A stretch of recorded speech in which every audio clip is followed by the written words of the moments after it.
এই ভিডিওতে আমরা আলোচনা করব সেই 7 শত্রুর কথা যারা সব সময় তোমার সর্বনাশ দেখতে চায়, যারা কখনোই চায় না যে তোমার জীবনে সামান্যতম সাফল্য আসুক। তারা চায় না যে তুমি সামান্যতম নাম করতে পারো বা সামান্যতম টাকা উপার্জন করতে পারো।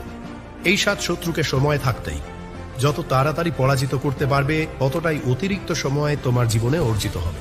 তোমার স্বপ্নগুলোকে বাঁচিয়ে রাখার জন্য এই ভিডিওটা একদম শেষ পর্যন্ত অবশ্যই দেখো। সোজা কথা, কোনো ফালতু কথা নয়। তোমার প্রথম এবং প্রধান শত্রু যে তোমাকে ধ্বংস করতে চায় সেটা হলো সেলফ ডাউট। এই সেলফ ডাউটই তোমার প্রথম শত্রু।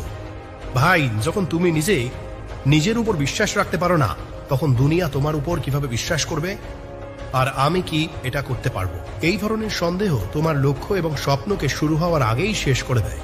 কারণ এতে তুমি তোমার লক্ষ্য পূরণের জন্য পরিশ্রম করাই শুরু করতে পারো না। তাই নিজের উপর সন্দেহ করা বন্ধ করো। নিজের উপর এতটা বিশ্বাস রাখো যে তুমি যা নিজের জন্য ভেবেছ তা তুমি যে কোনো পরিস্থিতিতেই পূর্ণ করতে পারবে। তোমাকে শুধু আশা ছাড়তে হবে না, তোমাকে হার মানতে হবে না। নিরন্তর নিজেকে পরবর্তী স্তরের সংগ্রামের জন্য প্রস্তুত করতে হবে। কারণ তুমি সেরা এবং শুধুমাত্র তুমি এটা করতে পারবে। নিজের উপর সন্দেহ করা বন্ধ করো এবং নিজেই নিজের জন্য অনুপ্রেরণা হয়ে ওঠো। তোমার লক্ষ্য, তোমার আবেগ এবং তোমার ড্রাইভিং ফোর্স হওয়া উচিত।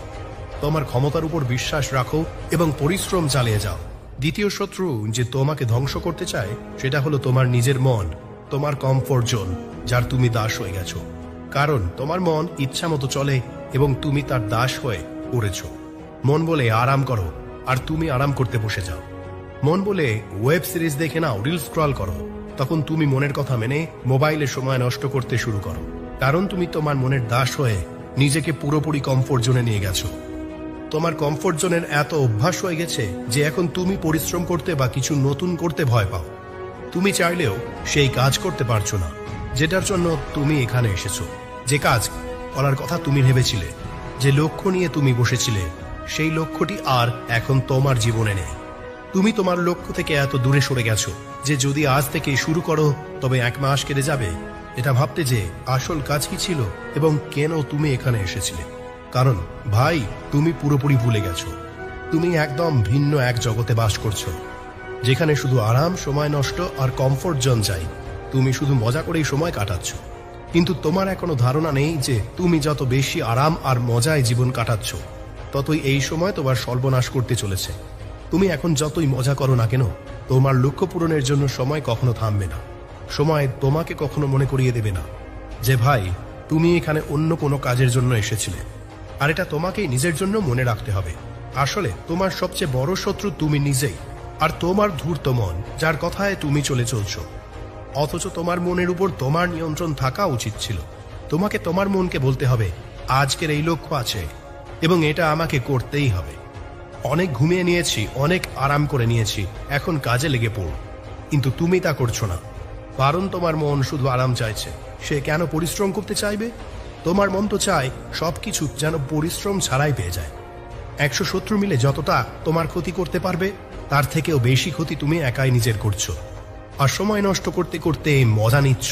তোমার মন, তোমার আত্মা, তোমার শরীর এত কমফোর্ট জোনে চলে গেছে যে যদি তুমি এখন তোমার মনকে নতুন কোনো কাজ দাও বা নতুন কোনো চ্যালেঞ্জ দাও, তবুও তৎক্ষণাৎ তোমার মনে প্রশ্ন উঠবে, কি আমি এটা করতে পারবো? 3 নম্বর শত্রু যে তোমাকে ধ্বংস হতে দেখতে চায় সেটা হলো এই সন্দেহ। এটা হলো তোমার অলস হয়ে যাওয়া, কাজে বারবার দেরি করা।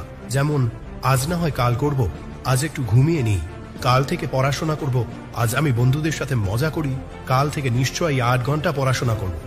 এবং তোমার এই কাজে দেরি করা, কালকের জন্য পিছিয়ে দেওয়ার অভ্যাস তোমাকে কখনোই তোমার লক্ষ্য সম্পর্কে চিন্তা করতে দেবে না। কারণ একবার যদি তোমার এই অভ্যাস হয়ে যায়, তাহলে তোমার আগামীকালও আসবে না। তুমি আজ ভাববে কাল করব, এবং কাল সকালে উঠে ঠিক যেমন সময় নষ্ট করেছো তেমনই করবে, যেমন তুমি মাসের পর মাস করে আসছো। কারণ তোমার কমফোর্ট জোনে থাকার অভ্যাস হয়ে গেছে। তুমি এখন পরিশ্রম করতে হয় পাও। তবে তোমাকে আজ এটা বুঝতে হবে যে তোমার স্বপ্ন তোমার নিজের পরিশ্রম ছাড়া পূর্ণ হতে পারবে না। কিন্তু একবার যদি সময় চলে যায় তোমার হাত থেকে, তখন তুমি চাইলেও পরিশ্রম করতে পারবে না, তোমার জীবনের সঠিক দিশা দিতে পারবে না। কারণ তখন তোমার উপর এত বেশি বোঝা এসে পড়বে যে প্রতিটি দিক থেকে চাপ থাকবে। তখন তুমি ভাববে, আরে আমি এটা কি করেছি, এখন তো আমার কিছু করার সময় নেই। কি করেছিলাম, কাশ ওই সময়টাতে সময় নষ্ট না করতাম। তাহলে ভাই এই অলসতা এবং কাজ এড়ানো বন্ধ করো এবং আজকের লক্ষ্য আজই পূর্ণ করো। যদি আজকের নির্ধারিত লক্ষ্যটিতে একটু হলেও বাকি থাকে তবে তোমার রাতে ঘুম আসা উচিত না, কারণ তুমি আজকের লক্ষ্য পূর্ণ করতে পারোনি। তোমাকে অন্তত এতটা টেনশন অনুভব করতে হবে। পঞ্চম শত্রু যে তোমাকে ধ্বংস করতে চায় সেটাই এই অজ্ঞতা। যে তোমাকে ধ্বংস করতে চায় তা হলো তোমার ব্যর্থ হওয়ার ভয়। ভাই, তুমি ভয় পাচ্ছ যে তুমি হয়তো ব্যর্থ হয়ে যাবে, কিন্তু তুমি কেন ভয় পাচ্ছ? তুমি তো শুরুই করনি এখন পর্যন্ত। আর যদি তোমার মধ্যে সাহস থাকে যে তুমি কিছু শুরু করতে পারো এবং তোমার লক্ষ্য পূরণের জন্য পরিশ্রম করতে পারো, তাহলে ব্যর্থ হওয়ার এত ভয় কেন? কারণ যখন তুমি পরিশ্রম করবে তখনই তো বুঝতে পারবে কোথায় কোথায় তোমাকে উন্নতি করতে হবে আর কতটা পরিশ্রমের প্রয়োজন, কোথায় তুমি ভুল করছো। এবং ধরো যদি তুমি ব্যর্থ হও তবুও তোমার কিছু কম হবে না। গত বছর তো তুমি মজা করে সময় নষ্ট করেছো, তাই না? তাহলে যদি তুমি 1 বছর পরিশ্রম করো এবং সেই ফলাফল না পাও যা তুমি চেয়েছিলে, তাহলে তুমি কেন ভাবছো যে তোমার বছরটি নষ্ট হয়ে গেছে? ভাই, ওই বছরেই তুমি অনেক কিছু শিখেছ এবং যদি ব্যর্থ হও তাহলে এটা বুঝে নিও যে আমি 90% অর্জন করেছি আর 10% কিছু ঘাটতি ছিল, তাই এখন আমাকে ওই 10%-এর উপর ফোকাস করতে হবে। ওই 10%-এ হয়তো তোমার ভুলগুলো থাকবে, তোমার ডিসিপ্লিন বা টাইম ম্যানেজমেন্ট সমস্যা থাকতে পারে।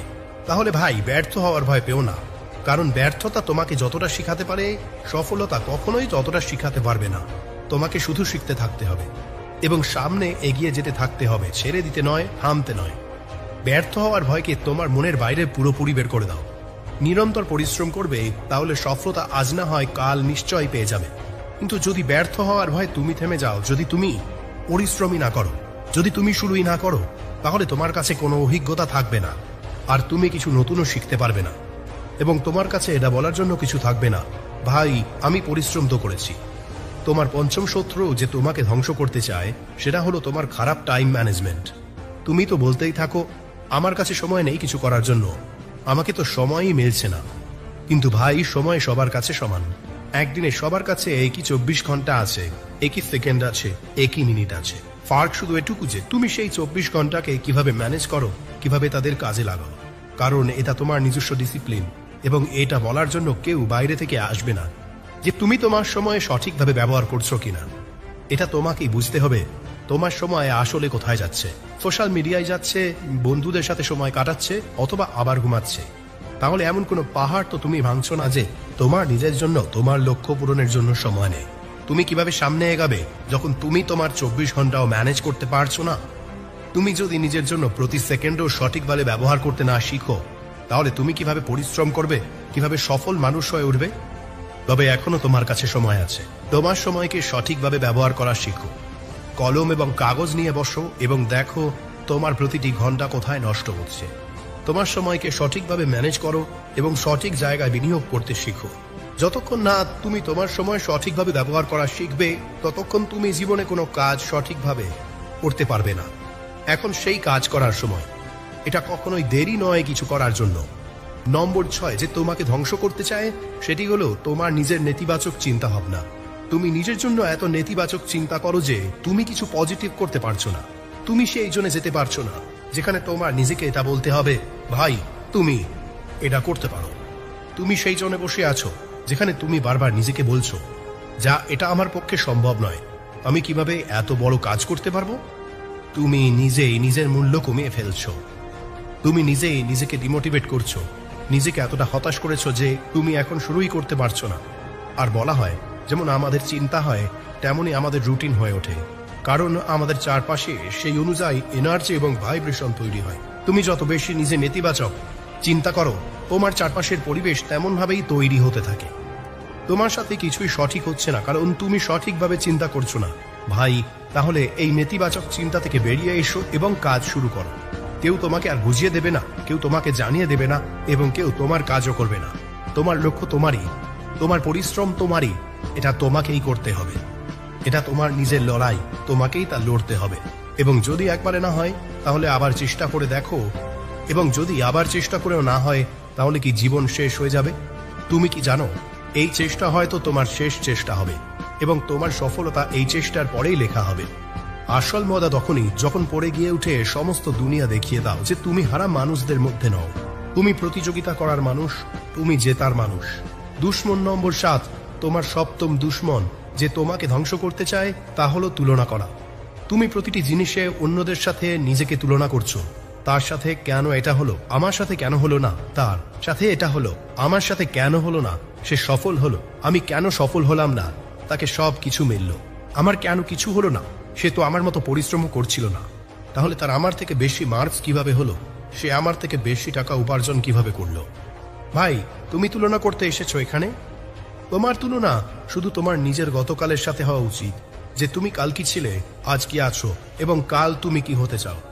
তোমাকে শুধু তোমার অতীতের চেয়ে ভালো হতে হবে এবং অন্যদের সাথে নিজের তুলনা করার কোনো দরকার নেই।